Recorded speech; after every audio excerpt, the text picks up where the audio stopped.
You build that trust and you work with them to put those policies in place. But the first thing you have to do is show up. Like, you cannot take DC out. I still had to deal with friends being shot and killed. Those experiences that both separate me from others who represent this city, but it also, those same experiences that fuel my desire to serve. They say, the saying is, behind every great man is a great woman. Yeah. Can you, you've been married for how long? I've been married for 20 years, it'll be 21 in August, but we've been together for 30. And she is not behind me.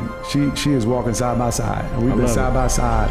And I think right now, I travel a lot for comedy. I go in these cities, and a lot of these young, social media now, these young kids, man, they're looking for direction. Yeah. We got a court back here in Petworth, All right, well, hey, I know what that person looks like. My name might be on that court. For real? Yeah. I like that, man.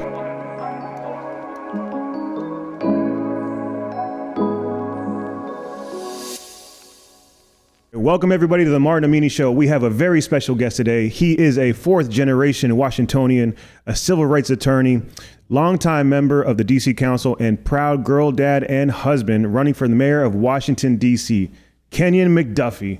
I'm so happy to be here. Man, welcome. I've driven up and down Upshur Street, my daily commutes. I've seen the building.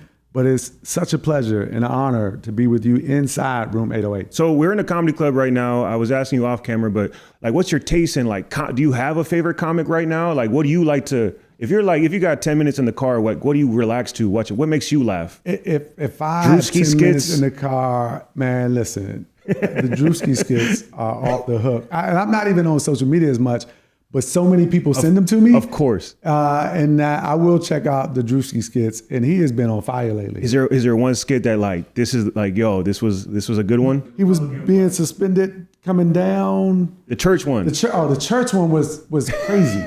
The church one was crazy. That was the one that I think was on rotation throughout my household, at least with the adults in my household. Man, that has everyone. Those are two of my favorite too, man. So you grew up in DC. We have so many historical venues here, performance spaces, Lincoln Theater, Warner Theater, Constitution Hall. Growing up in the city, do you have any memorable shows you watch live? I mean, we have so many amazing artists out of DC, people watching might not even know. I would say that, and it's been a while, but a lot of the shows that I would go to, whether it's comedy or music, were in Constitution Hall. A lot of artists used to come to Constitution Hall when I was in my 20s and 30s, when I was probably a little bit more into getting out late night. It's been a grind the last, since we had kids, but my wife still finds time to go to things. But even when growing up, do you have a memory? I know Eddie Murphy taped his comedy special, Delirious at Constitution Hall in the 80s. Do you have anything from that you remember? I mean, not that I was you mean in person or in just person? Watching? I'm just saying it could be any memory, because I think sometimes people don't realize how many great acts come through DC. Yeah. And we have so many historical, comedians. I know for a fact, as a comic, I know so many comics love to come to DC to film their specials because of the audience. You don't get I just saw it, not growing up, but the Dave Chappelle show, yeah, I thought was special, right? I think given everything that he's been through in his career, some of the ups and downs, his connection to Washington, DC, to Duke Ellington, to our school system, I thought it was special. The way that he, I think, approaches some of the things politically, nationally, it was good to be there. So it was good for me and my wife to be able to check that out when he was here, because I hadn't been in years. She made it across to MGM to see Gary Owen. Okay. I was supposed to go, but I didn't make it. All right. Because my job just has me on the run so much and going to different places. So I missed out on that. This is another debated topic right now. It's a very divisive topic. Who do you want to pick for the number one selection for the Washington Wizards? That's a very debated question right now. Some people are saying, Darren Peterson. Some people are saying, AJ Wilson. Well, look, I think it's AJ Bonson. I watched all of them play this season. I watched them play. AJ play in the Jordan Brand Classic, which I worked really hard with folks to get to DC last year. Yeah. And got to see him play in person. And I think he is one of the most dynamic talents coming out of college that'll be in the draft this year. I like Darren Peterson. I like my guy from Carolina, Wilson. And I think there's some really rich talent in this year's draft, but I think the person who could add the most to what the Wizards are building is AJ DeMontis. Yeah. I mean, the guy, he can shoot from outside. I mean, his handle is tight. I mean, he can dunk over anybody. And I think his versatility is I mean, you having a utility knife to be able to fit into the young core that the Wizards are really developing, I think I think that should be who we go with. Do you think you got a favorite Wizards player currently right now? That's they got a lot of good young guys right now. Will Riley. They do have a lot of Keyshawn George. I mean, Keyshawn had a good season. I like how he started off the season. They got the new pickups, Trae Young. I know, but I'm more so on the young folks. I like the way Will Riley was hooping in a way that I wasn't really expecting when he got here. I really appreciate how he was able to score. And I want to see how it comes together. I think there are a lot of people wondering, how the veterans are going to play together as a unit and how it all comes together. And so I've got faith because we've had so many tough years recently. Oh, dude, trust, I know. We add a piece like an AJ DeMontis or Darren Peterson, whoever it is. What it does, even if it doesn't add up to a 40, 51 season, which I think it should, with the veterans there, it brings a level of excitement where people want to show up, buy tickets, and frankly, spend some money in DC where we need it right now. 100%. Come to the city early, right? Come downtown, grab a drink or grab some food before you get inside Cap One. You know what I mean? And so I think it all comes together to make for a very exciting season coming up. You're gonna have a lot of folks who, like it was with the Commanders.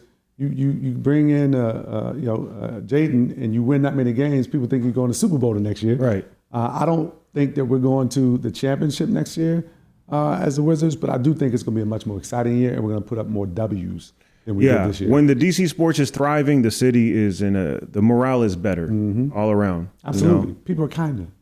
Yeah. Oh, yeah. You want people to be nicer. You want civility to be up. Yeah. And I think when the Wizards, Commanders, when our sports teams are doing their thing, I just think, it's a better place for us to be able to be in Washington, D.C. It takes the edge off of whoever's in the White House. Of course. If we've got professional teams that are doing we went to Wizards games last year. We spent more time in the lounge eating food than watching the game. Yeah. It's brutal. Yeah. It is not fun. The last time I went to Cap One, because they've got renovations too, right? Yeah, it's nice. It's really nice to be in the lounge, right? Yeah. I mean, you run into a lot of great people, you hang out, and they've made it so nice that if the play on the floor is not exciting enough to bring you out, then you can if it matches the quality of food or the quality on the court, that's it. Now we're talking. That's it. And I think they will next year. Yeah. I certainly think they will next year. I'm excited about it. I mean, if we can get Trae Young, Anthony Davis on the court together with, Trey Johnson, like lighten it up. Yeah, I feel like we've always come close with the basketball here, Wizards or Bullets. I mean, my favorite. Do you have a favorite team growing up? Washington Bullets, Wizards, like squad? I have my squad. Mine was when Chris Webber, Juwan, and them were there. 96, 97. Yeah, Rasheed. Rod Strickland. Calbert Chaney. Come on, man. Yeah. So I was. That's when I was fell in love with sports. I was like 10 years old. Back then, I used to. This is a little throwback. I might age myself, but Michael Wilbon and Tony Kornheiser were like the writers for the Washington Post. Absolutely. And I'd read the little op-eds. Absolutely. As a little fourth grader, I would fall in love with their opinions on sports. Absolutely. And we had, we didn't know who we had Ben Wallace. Yes. Before he really broke out and became a star. Rasheed. I felt like that's I don't want to call it a curse. I don't think it's a curse, but that's the challenge with being a fan of the Bullets and the Wizards, right? People leave. And become stars. I mean, it's the same with the Commanders, right? Like, people like Champ Bailey and others, like you have them and then they leave and then they have these stellar careers. And I think that team, you think about the talent that was there. Rod came in as a veteran, had been, already in the league for a while.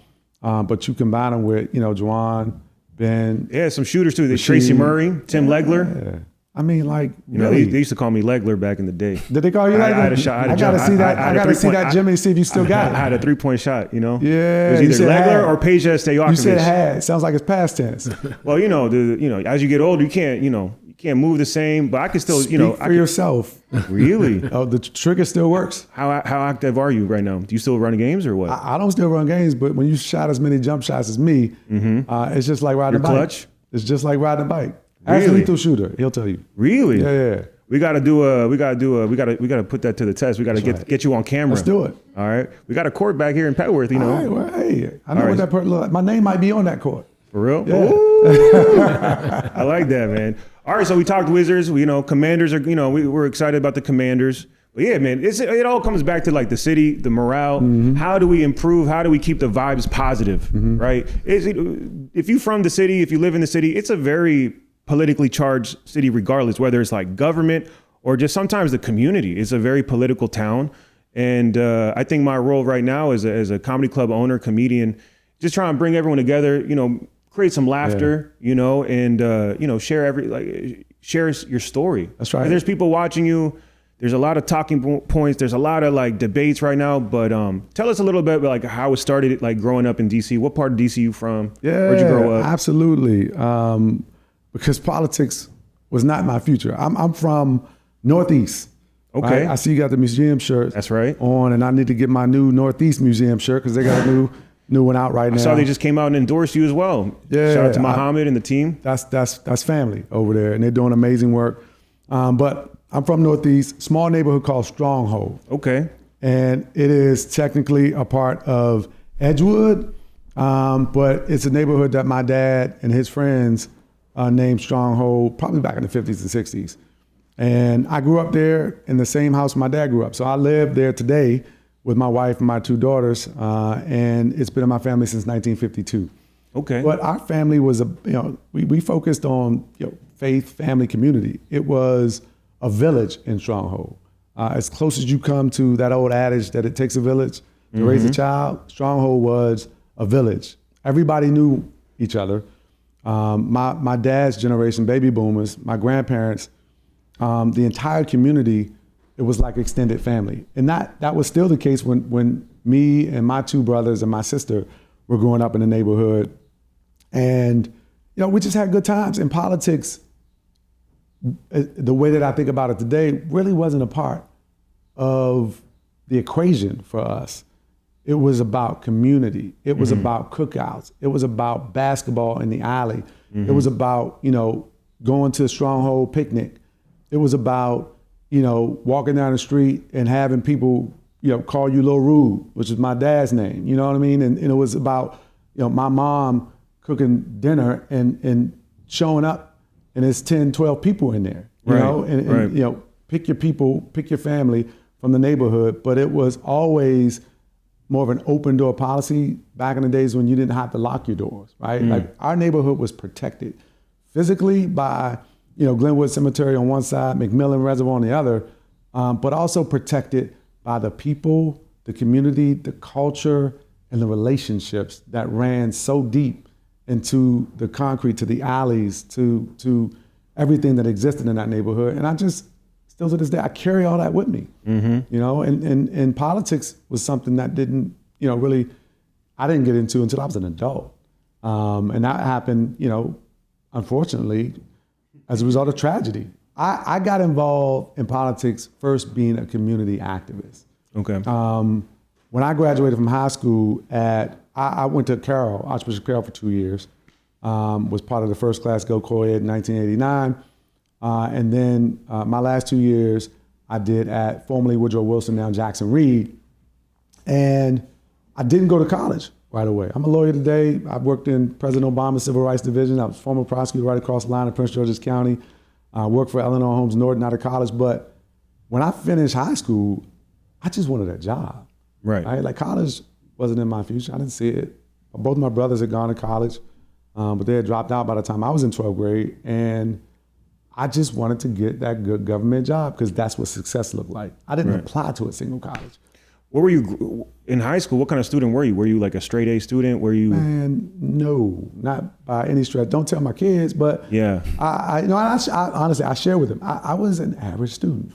Yeah, and I probably couldn't have told you my grades because I know I was like a B, C student, probably, but a story I probably haven't shared before, and I'll share right now, and I'm gonna try to make it short. I was at Howard, and I got an opportunity to be a part of an honor society, and they needed my high school transcript to submit. And I'm like, all right, well, for Howard, to be a part of the honors program. It was an honor society, yeah. Okay. And I ended up going to my high school and getting my transcript and seeing what kind of student I was, right? And I wasn't a great student. I was an average student. I was, B's and C's throughout. And when I got to college, though, I got to UDC twice, dropped out, and then worked at the Postal Service. What did your parents think about you being a B and C student? I mean, what was their disciplinary methods? I will say this. My mom and dad pushed us, particularly my mom when it came to academics. She really, really pushed us to be our best and to apply ourselves. Right. But it didn't click in that way for me. And I think in the 80s and 90s, as much as she was focused on us getting the best education possible, because my parents worked 2 jobs apiece. Yeah. My mom worked at the Library of Congress in the federal government, but worked a part-time job at the HEX, the old HEX in Silver Spring. Mm-hmm. And my dad worked as an electrician at DPW in DC government, but he also worked like an extra full-time job at night cleaning buildings, office buildings. And so they sent us, all 4 of us, to Catholic school. So they cared about us getting the quality education. And these are parents who themselves are DC natives. They sacrifice a lot. Yeah, they're DC natives. They graduated from public school system and they sent us to Catholic school. I think it's very commendable. I mean, I think it's also very relatable, and it could be inspiring to some young people watching, knowing that someone in your position wasn't the best student in high school, overcame that, went to college, eventually went to law school, and now you're in a position where you're now running for mayor, and there's a lot of young people here that are trying to find their purpose, trying to find their way, always looking for motivation. I can relate only because I wasn't the best high school student.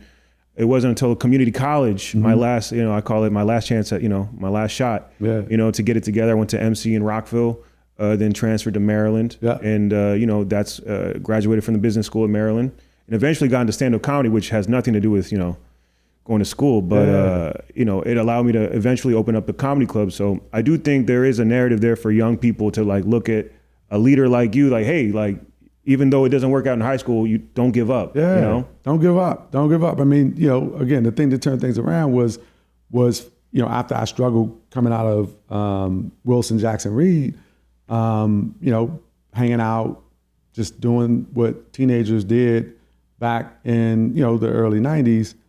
I eventually did get a job though, and it was a job carrying mail, and that changed everything for me in terms of getting that opportunity to work, to have healthcare, quality, union benefits, to work all that overtime. I came home tired most nights. Yeah. You know what I mean? But you had purpose, you Absolutely. had a paycheck, Yeah, and I still hung out. I still did it with my friends were doing in terms of hanging out. You could catch me at the Touchdown Club every Wednesday. Right. But I didn't have to take the risk that they were taking, standing on the corner, because, I was up every morning at 5:30 and going to work, right, and casing mail and delivering mail, and then, getting a check that I worked a lot of overtime to make, and wanted it to be, a big check so that I can do what I needed to do. And it allowed me to do that, right? It also allowed me to save up and make a decision that most people in my neighborhood didn't make, because once you got the good government job, right, you stayed and you retired from that job. Yeah. Right? That was the model. That was the pathway. That was what success looked like. But, because I was experiencing a lot of, still gun violence in my neighborhood, even though I was doing better, I had money in my pocket. Of course. The neighborhood was still the neighborhood, right? Yeah. And I was still surrounded by the challenges that other people were experiencing that drove them to continue to take risks, to sell drugs, to carry guns, and to use drugs and suffer from addiction and things like that. What kept you going? What was overcoming those adversities like to not fall into those traps? I think what kept me going was the deep roots that existed in that community. I didn't know a lot about a lot of other places, to be honest with you. I wasn't well traveled. I hadn't gone anywhere. The only places I had gone, were for the most part where my basketball talents of playing AAU with Kenyan and number 10 Boys and Girls Club would take me, right? Okay. And so I knew the neighborhood, I knew the people knew me. And they always encouraged me, whether they were parents who, had hit hard times. Yeah. They still wanted success for all the kids in the neighborhood. And so, it was amazing to me to get the reception that I got. When I got that job, people were happy for me. Yeah. Right? They were like, wow, like Kenyan got one of those jobs. And yet I still had to deal with friends being shot and killed and going to sleep, hearing the gunshots, and in some cases, being out there when things happen. And even though I was in school, you know what I mean? And the thing that drove me to leave the Postal Service was the tragic killing of two of my friends who died in the spring of 1998. And I still remember it was yesterday because they died within about 50 days of each other and within about 50 yards of each other. And it just hit me in a way that a lot of other tragedies and deaths in my life hadn't. And it it's that tragedy, that demarcation that made me say, you know what, there's got to be more to life than just waking up, going to that good government job and coming home and turning a blind eye to everything happening around me. Yeah. And I built up the courage with the support of, my then girlfriend, my now wife, my mom, and a dear friend of mine, who's the dean of Howard University Law School, Professor Dean Fairfax, who said, Kenyan, take a leap of faith. If it doesn't work out, we got you, right? So it was this notion that if it didn't work out, I had people who were gonna be there to help pick me up, dust me off, and make sure I was good. And so I did leave the post office in August of 1998, went back to UDC for the third time. And the UDC was still there. So the tragedy is what kind of spawned a lot of this. What it was. It was absolutely that. It was absolutely the thought of continuing to come home. Yeah.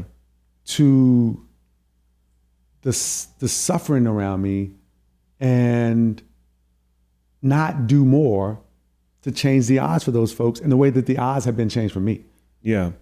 So you lived it, you've been through it, you've lived it. Can you kind of give the audience some context of what DC was like in the 90s, 2000s, 2010s to now 2026? Because my experience in the late 90s with DC as a 10-year-old, I would go visit my uncle's gas station on New York Avenue in Northeast, and he had the Shell next to Dream. And then my father, he drives an ice cream truck to this day in Maryland, but we would drive to Northeast and Bladensburg to pick up the ice cream. And it's like there's good humor in PG and Kenilworth.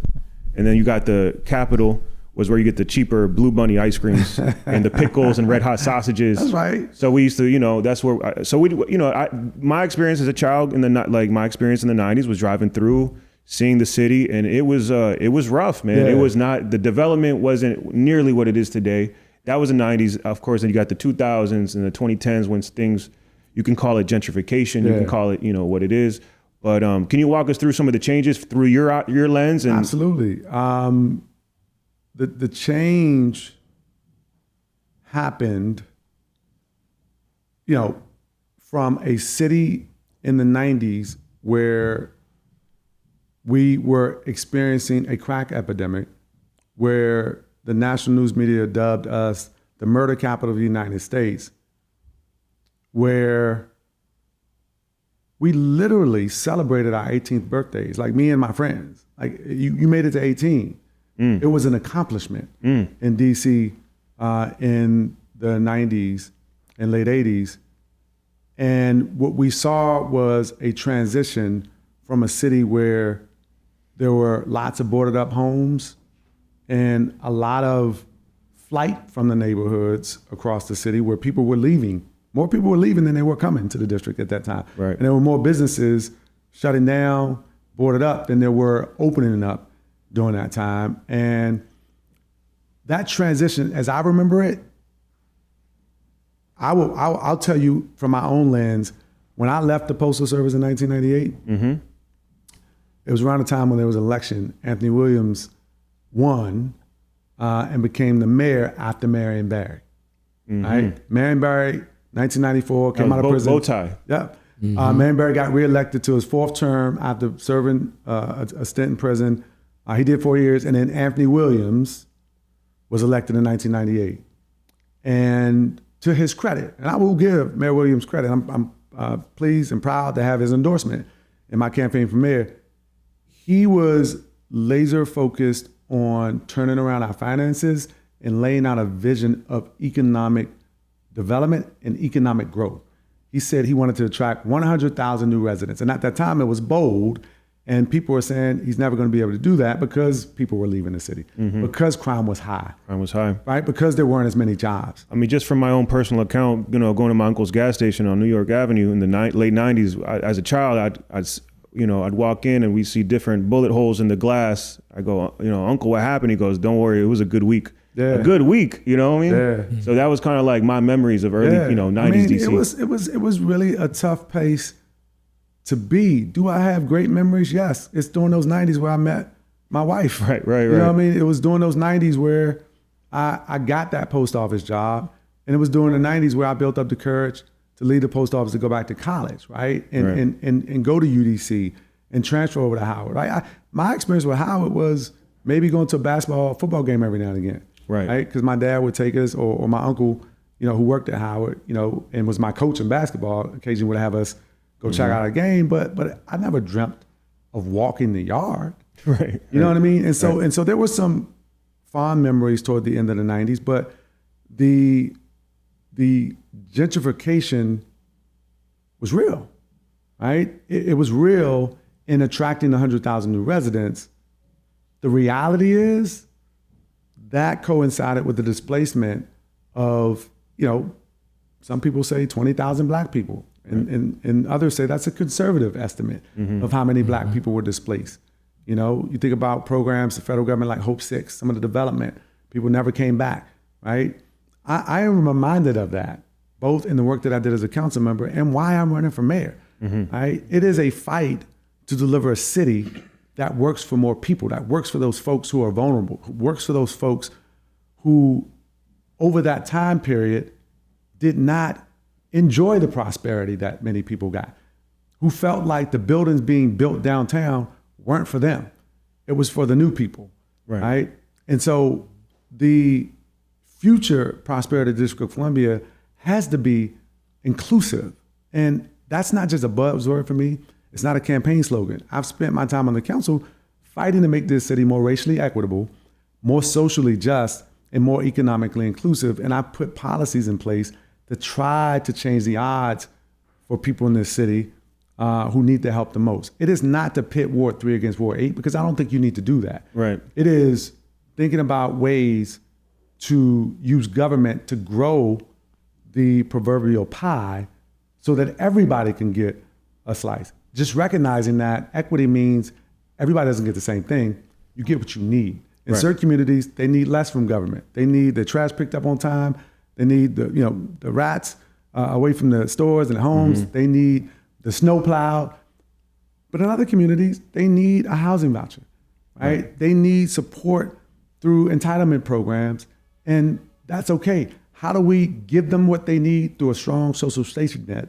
Yeah. But also give them a hand up out of poverty, right? And I think that's what government can do, and that's what I've worked to do as a council member. That's what I would do as mayor, because that time frame where we saw the turnaround in our economy, we saw our budget increase, we saw more than 100,000 new residents come to the district and buildings get built downtown. Yeah. It filled our coffers with revenues, and it allowed us to provide a strong social safety net. But in the same regard, you have to ask the question, who benefited? Right. Can you, I feel like the average person watching sometimes doesn't even know like the difference that DC versus a New York City, for example. Like New York City can get bailed out by like Albany, whereas DC is in a unique situation where, we rely on the federal government and we have this crazy, toxic relationship with whoever's in office. And right now it's Donald Trump. And so there's a lot of like I feel like there's a lot of talking points. There's a lot of people saying, oh, like we're not doing enough, pushing back on Trump, but it's a very, they kind of control a lot of the funding. Can you explain to the average person just in general how DC is different from New York City? Because I know Mamdani is in New York and he's doing a lot of stuff and getting money from Ali. That's right. Just real quick, the DC up until the first mayor council government took office in January of 1975. Before that, there was a mayor council appointed by the federal government. And oh, wow. I didn't know that. When we got home rule in 1973 and the first mayor council took office in 1975, it ushered in this new generation of locally elected officials who were running DC government. And we have limited home rule, but yet we still are a byproduct of the United States Constitution, which means we're not New York City, we're not Chicago, we're not San Francisco, we're not LA. They have 2 U.S. senators and congressional delegations that vote. We have the Constitution of the United States, Article 1, Section 8, Clause 17, that gives all authority over the District of Columbia to Congress, right? So our laws that we pass in D.C. still go to Congress, right? And they have the authority to overturn those laws. And for years they hadn't used the authority. But more recently, they have started to laser and focus on what the District of Columbia is doing locally and threaten to overturn things, to introduce bills, to change laws. And I think we are facing, I think most people agree, as a matter of fact, that Washington, D.C. is facing the greatest existential threat to home rule since we got it more than 50 years ago. Sure, it's Trump. Yeah. It is Trump. It's Trump nationally, globally, and locally. Right. Right? In terms of the threat to DC's well-being and livelihood, when you think about our Latino neighbors and the way that he has weaponized ICE, attempted to take over MPD, and having MPD and ICE and HSI coordinating, that makes us less safe. Right. Whether people want to admit it or not. And I know, not just because I read it in a book, because of my work that I've done on the council to transform policing and crime prevention through the NEAR Act. I know from being both a former prosecutor, but also being a former civil rights attorney in President Obama's Justice Department, where I traveled the country investigating police departments, offering technical assistance, and changing systems of unconstitutional policing. I know what justice looks like. I also know what injustice looks like from having been that teenager growing up in the district in the 80s and 90s and having been arrested in my own neighborhood when the federal law enforcement descended on neighborhoods like mine with MPD, when the National Guard was embedded in communities shining spotlights on drug corners. And so what I'm saying is the federal government, Congress specifically, has authority over the District of Columbia in the Constitution. And this president has particular, I think, political, how would I describe it? He has the ability to manipulate a Republican Congress in a way that I haven't seen and most people haven't seen. Right. And you have those members of Congress and the president saying and doing things that diminish the quality of life, I think, for Washingtonians today. And we got to be careful about that. We got to be strong to defend the rights of our immigrant neighbors. But it's a challenge. It is. I mean, it's Absolutely. a challenge. It's a, there's a lot involved. It's not like a blanket statement where you can say, oh yeah, it's easy to push back. It's a very nuanced thing that you see on social media, a lot of like, well, Bowser didn't push back hard enough, or, and it's like, well, it's not that simple, right? I mean, a lot of the funding and by no means is it simple, because we operate a government that is unique because of what I just described in terms of congressional authority, but also because, we are a city, but we also have the functions of a county and a state. Yeah. And so we have to be able to allow locally elected officials who know DC best manage this city.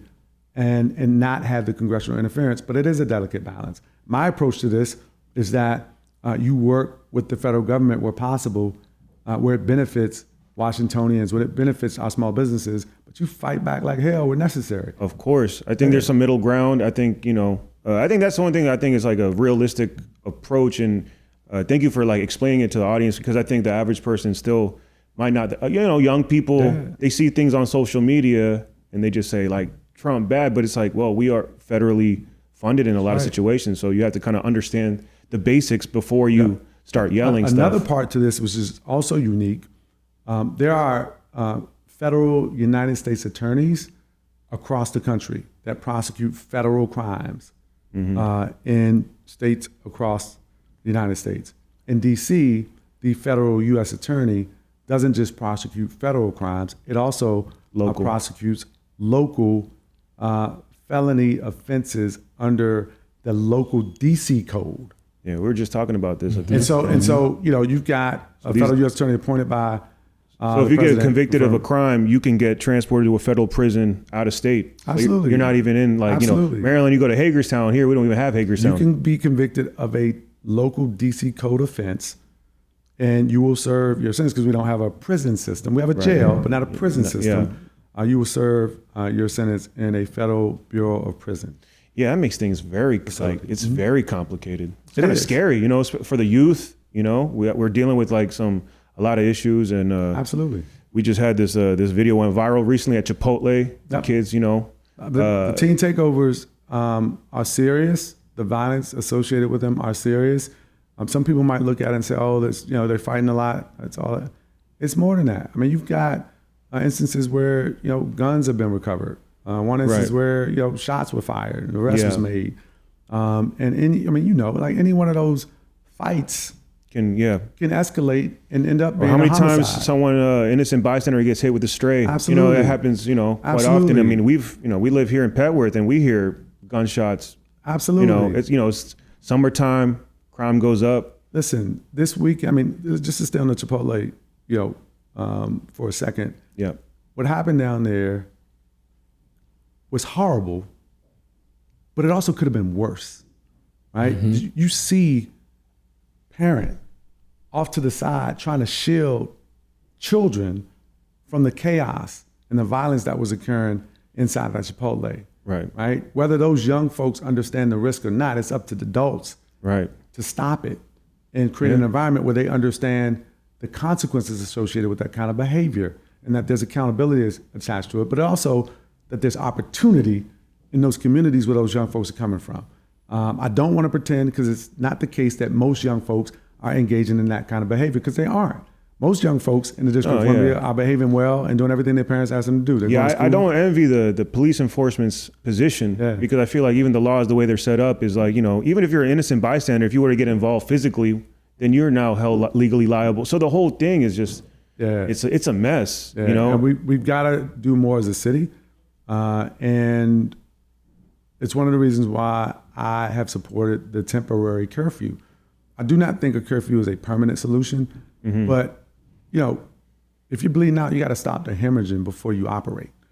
And right now, there's hemorrhaging going on when you think about those teen takeovers and the actual violence associated with them, but also the collateral consequences to the people who live there, who have to deal with it. Right. The people who run the businesses there, the people who work in the businesses there, the visitors to those communities, and the collateral consequences of folks not wanting to be in maybe our another places. I mean, you're bringing up really good points. And like right now, a lot of people don't know this nationally, but we're facing like the highest unemployment right now in the country. Inflation's up, businesses are going down. Right. And on top of that, we got teen takeovers. This is not a good recipe for businesses at all. Not a time where you need to be creating jobs and supporting small businesses that create those jobs, where you want people coming to the District of Columbia. We need to grow our economy, and we need to grow our tax base by attracting new residents and new businesses to the District of Columbia. And I think the best way to attract new residents and new businesses is to take great care of the residents and businesses that are already here. Right? Hey, as a small business owner and someone who pays property taxes and taxes in DC, I agree. I want, it's an expensive place to live. Yeah. Right. And guess what? you and others who live here and run businesses here have options, right? Yeah. Right. We're not like California or these big states where people are like, oh, I'm gonna have to stay here. You can leave and go right across one of these porous borders to Virginia. Go back to Maryland, Silver Spring, Nova, right? But no, DC is still the epicenter of culture, in my opinion. DC has always set the tone for the DMV. Like, just growing up, listening to WKYS, Russ Parr, Donnie Simpson. Like, this is where I came as a child to like go see my first music show, 930 Club, or like, U Street Music. A lot of venues shut down during the pandemic. We're still kind of coming back from that. Yeah. But I felt like it was my responsibility as an artist who started here in Washington, DC in 2012 to come back and invest in the city. This is the city that made me, and I feel a responsibility. And that's really my main goal with this interview with you, is just to kind of get your message out there, share your perspective, and I 100% agree with you.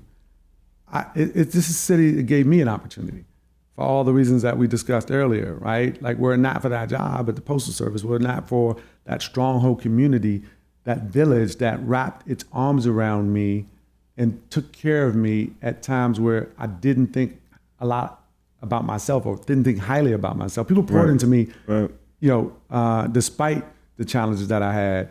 And so I care deeply, and it's why I do the work that I do. Mm-hmm. But in the same respect, we have to protect the culture. We have to protect the community. Today is DC Natives Day. That's right. And I'm proud to be the council member who authored that resolution establishing DC Natives Day, working with Tony Lewis Jr.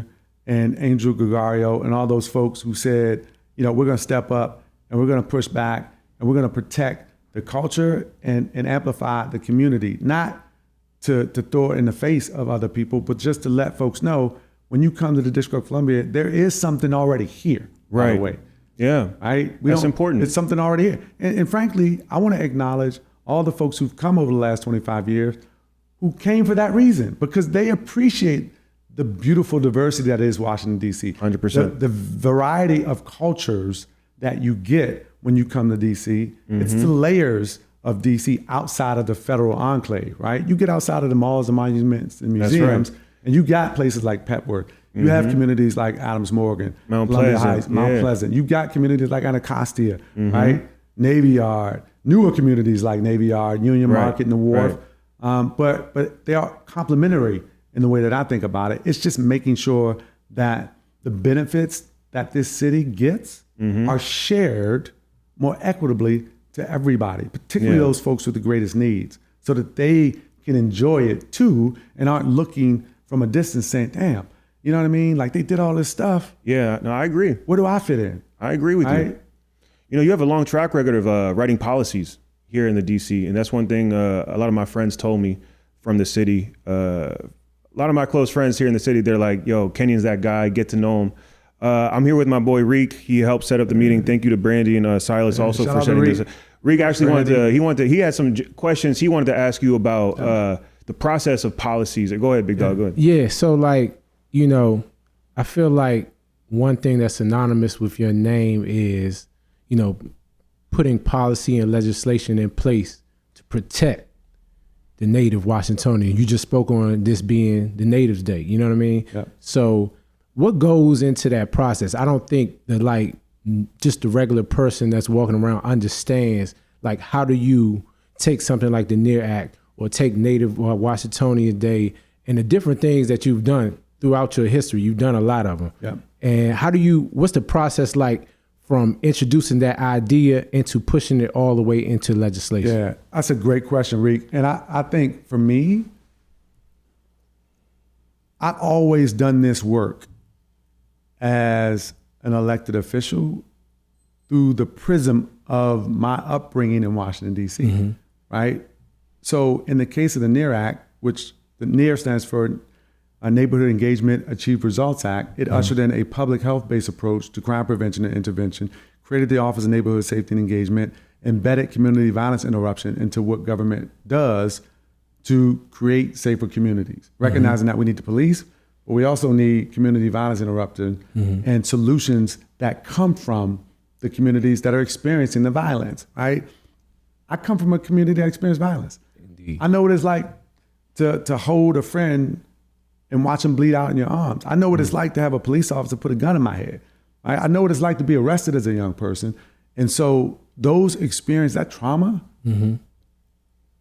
doesn't always fuel people to do the right thing. And in my case, it fueled me to think about solutions to those intractable issues. When I think about comprehensive juvenile justice reform, I authored that too, right? It ended solitary confinement for juveniles. It ended housing juveniles with adults, right? It ended, it ushered in IRA, Incarceration Reduction Amendment Act, because I believe in second chances, right?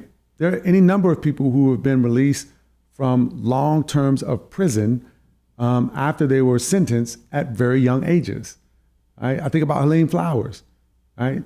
The prison of my upbringing. I knew Helene before he got locked up, right? I remember him. He grew up with people that moved to my neighborhood, right? And so those experiences growing up in DC fueled my ability to come up with ideas. And I don't do this stuff in a vacuum. Right. I bring experts to the table. I scour the country looking for evidence-based, data-driven solutions to these challenges, but I always include the communities most impacted. So whether I'm talking to Dr. Gary Slutkin, who's an epidemiologist who started the Cure Violence model in Chicago, when my conversation started about the NEAR Act, it started with people like Silas Grant, Tony Lewis Jr., then community activists before he was a council member, Trayon White, people like Ron Moten, who started Pizzaholics, right? Charles Thornton. Those conversations include experts. They include people who are doing the work already in the community, embedded in those neighborhoods. But it also, I bring my own perspective and experiences to bear. And I think my experiences are unique when it comes to elected officials in Washington, D.C., right? And so it's really been that unique lens that I view this work through that has allowed me to do things like create the first guaranteed basic income program in this city's history that provided direct cash assistance to pregnant and expecting moms in wards 5, 7, and 8. Right? To do baby bonds, create trust funds for babies born in the cycles of generational poverty in this city, who, when they turn 18 years old, have had an account that was established as a baby for $1,000, interest bearing, corrects interest year over year. So when you turn 18 years old, you've got $25,000, $30,000, $35,000 sitting in an account waiting for you to invest in yourself. It's not designed to make people rich. It's designed to give people hope. It's designed to give people resources to try to invest in themselves, to create some wealth, start a small business, take up a trade, get a certification in tech, right? It's the kinds of things that for some families, they've been passing down for generations. And it's why I'm running for mayor, so we can fund the baby bonds program and do more of the work that government can do that is unconventional. We're gonna do all the other stuff, deliver basic services really well. We're gonna make sure we keep you safe. Right. We're gonna make sure we invest in education and quality schools across the city. We're gonna make sure we invest in those businesses that create jobs. We're gonna support our small businesses, particularly those that can scale up and create more jobs and hire more local residents. We're gonna make sure we bring the commanders back. That's right. Because it's gonna create thousands of jobs, thousands of units of new housing. But when I was at the table helping to negotiate that commander's deal, it wasn't just about a stadium. It was about how do we create more equity and more opportunity for those folks who live in those communities most impacted. Right. Ward 7, Ward 8, parts of Ward 5, they should get the jobs first. And I helped to negotiate that.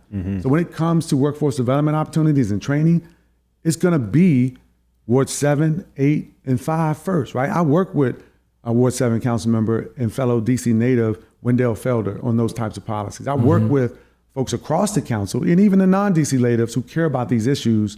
But I was one of the people at the table pushing those policies, making sure that when it comes to the small business opportunities that emanate from the billions invested at Commanders Stadium and the RFK site, including the commercial development, the small business opportunities are gonna flow first to the businesses based in Ward 7, in Ward 8, and Ward 5, right? That doesn't happen in government on accident, right? It happens through intentionality. It happens from people like me saying this needs to happen, and if it doesn't, then I can't support it. And that's the way that I've done this work. Always thinking about investing in people who need the help the most, giving them opportunities so that they can get the jobs, they can get the careers, they can take care of themselves and their family, and they can look at DC and continue to call it home. I love it, man. Yeah. I think it's refreshing to hear you talk without being interrupted on these debates. Oh, yeah. Man, it's been tough trying to get some of these tidbits. Yeah, no, it's been tough, man, but it's cool to see because, as someone who is very invested in this election, I want to hear, what's the process, and I think that's why I enjoy Reek's question, because we want to learn, we want to know, we want to be informed and learn how this process works. And the other piece is people don't always agree with you, right? Which also sets me apart in terms of the candidates running for mayor. I've spent my career working across differences, bringing people together, building coalitions. Somebody doesn't agree. I mean, the mayor didn't support the NEAR Act. In fact, she said it was paying criminals not to commit crimes. Right? I had to bring in and do hearings and go to communities and do community conversations and bring people around to the idea that you can invest in communities, have community violence interrupters, train them up, create an office, and put the resources behind that office and prevent crimes before they happen. Identify young folks at the highest risk of committing gun violence, get credible messages to engage them, bring them in a classroom setting, train them up, give them subsidized employment, and put them on a pathway to success. It is possible to do that if you do it the right way. And I wanted to just point that out as an example.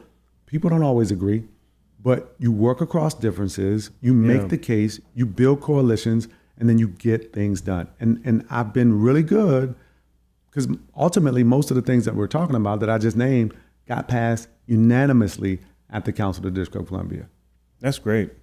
Yeah, you recently just got endorsed by the Restaurant Association. Yeah, man. So, that's a big deal, right? They haven't really coming out. They haven't came out and endorsed anyone in a while. No, it's been a while. And I've had the opportunity to work with the Restaurant Association over the years. You mentioned about how many places shut down during COVID. I mean, listen, I could tell you right now, we're on Upshur Street right now, Pat Worth Main Street, and there's been a lot of turnover, on this street. A lot of my friends are, going through tough times, keeping their restaurants afloat, and, prices are going up. It's hard. I mean, I'm not going to say the name, but there's a place that, they sell sandwiches for $24. I want to support. Yeah. I ain't paying 20. I mean, it's hard when costs are increasing. Right. When rents and mortgages are increasing, when insurance is going up, when utilities are going up, when groceries are going up. Right. It's hard to pay. And sometimes consumers don't understand that. Yeah. Consumers don't understand like how much it costs to run a business, how high rent is. That's right. And people don't want to hear that. They want to hey, I want my sandwich for $10. Yep. It's like, listen, to pay the bills here, we gotta charge $24. That's the bottom line. And getting back to the Restaurant Association, during COVID, I had the opportunity to work directly with them and work with venue owners, the nightlife community, to work with people in the arts and entertainment and creative economy. I worked with the hotels and hotel workers, and I authored a $100 million business grants bridge program. Wow. Right? To try to create a policy and a program and resources to help the folks who were hit hardest and hit first. Right? It was, small businesses along Upshur Street and other main streets across District of Columbia and downtown and other places. It was nightlife, creative economy, sports venues that were hit. They got shut down, right? And so I was out there meeting with people, including the Restaurant Association, pretty much on a daily basis to think through how do we get through this, right? I know I lived through the tough times in the 80s and 90s, but guess what? We got through it, right? And I had and continue to have, even with the economic headwinds that we're experiencing now, a fundamental belief in Washington, D.C. I believe deeply in this city. And I know that we have gotten through tough times in the past. We got through COVID because people stepped up. People were courageous. People really took out loans. They refinanced. They did all types of creative things to get through. And I was really honored to work with the Restaurant Association of Metropolitan Washington and others to come up with that $100 million business grants program to help build a bridge for people to get across and through COVID-19 to live to see another day. And that fight continues, right? Because there's still policies that are making it difficult. for people to run a small business, including restaurants that are shutting down and people being losing their jobs, right? Because restaurants aren't just about owners and operators. Nope. They're about workers. Workers. They're about workers first, right? But if that restaurant shuts down, you don't have that job. Something to think about, when people are, trying to hit the businesses hard. It's like, right. Without profit, you can't pay workers. Yep. And so, yeah, man, we appreciate your time. I think like you being here is very symbolic, and someone in the community such as yourself, dropping by a small business, a very humble comedy club on Upshur Street in Ward 4, man, it has a lot of meaning. And so I just want to say thank you again for everything. There's a few other questions, but Reek, did you have any questions you wanted to, before we end this? I wanted to, one last one. Yeah, of course. To piggyback off something you just said, when it comes to your lens on the city, and your lens is very versatile. I've seen you in spaces like Simple City talking to kids about the violence that was going on in 2016, 2017. Before I knew who you were, I saw you do that. Yeah. And then years later, I saw you in a room explaining to the natives about opportunity zones. Mm-hmm. I saw you do that with my own two eyes. So it's like a versatile lens of things of a native transferring these informations to other natives. How important is it when you speak on all of these policies you're setting up for us? How important is it to get this word out? Man. How can we make sure we get everybody knowing these things and understanding these things that you're working hard behind the scenes to put in place for them to be successful? Another great question, Reek. And I got to tell you, one of the biggest barriers to opportunity is lack of information. Access to information is a barrier. And so when you saw me in Simple City, when you saw me, talking to residents about opportunity zones, the key to those conversations is simply showing up. Like, I'm in a position where people have elected me to represent them. Mm-hmm. In order to represent them, you have to show up, right? If you don't show up, how can you possibly understand what they're experiencing? Right? I understand from growing up in this city and having a village surround me that a lot of solutions to the challenges that people face come from those communities, right? Worst thing government can do is to project onto a community what's best for them, right? Mm-hmm. And so you have to show up, even in times, especially I should say, at times where people are going through things that are tough, but you also have to show up in the good times, right? So you show up after that homicide of a 60-year-old at the intersection of Martin Luther King Jr. Avenue and Malcolm X Avenue, and you don't have to tweet about it. You don't have to post about it. Right. You show up for that community, you hear them out, you grieve with them, right? And then you understand what they think is the best way to turn things around. But you also show up at the graduations, right? You show up at the flag football games, the basketball games. You show up during the good times and the bad times. You build that trust, and then you work with them to put those policies in place. Mm-hmm. But the first thing you have to do is show up. Mm-hmm. And I've been showing up, right? And I again, things that separate me from people running in this race, I don't need GPS to show up, right? I remember that very intersection when it was still Portland Avenue, right? Before it was Malcolm X, right? I met my wife, picked her up off Newcomb Street. You know what I mean? I played at number 11 Boys and Girls Club when the McDonald's and the Safeway was still there. Yeah. Right. So it is those experiences that both separate me from others who represent this city, but it also those same experiences that fuel my desire to serve, that make this work personal, that motivate me to show up in communities across the District of Columbia, to be with those people, to best represent them. I love it. I love it. You said a lot of great things, man. I want to end on one thing because I mentioned you shout out your wife a few times. Yeah. I want to shout out your wife. They say, the saying is behind every great man is a great woman. Yeah. Can you, you've been married for how long? I've been married for 20 years. It'll be 21 in August, but we've been together for 30. And she is not behind me. She is walking side by side. And we've been side by side since we met all those years ago. And we are raising our 2 beautiful daughters. Shout out to my wife, Princess, my girls, Kacey and Jozi. They are really, truly my greatest accomplishments, my blessings every single day, and also help to motivate me to do this work. I love it, man. I also walk side by my wife. She is not behind me at all.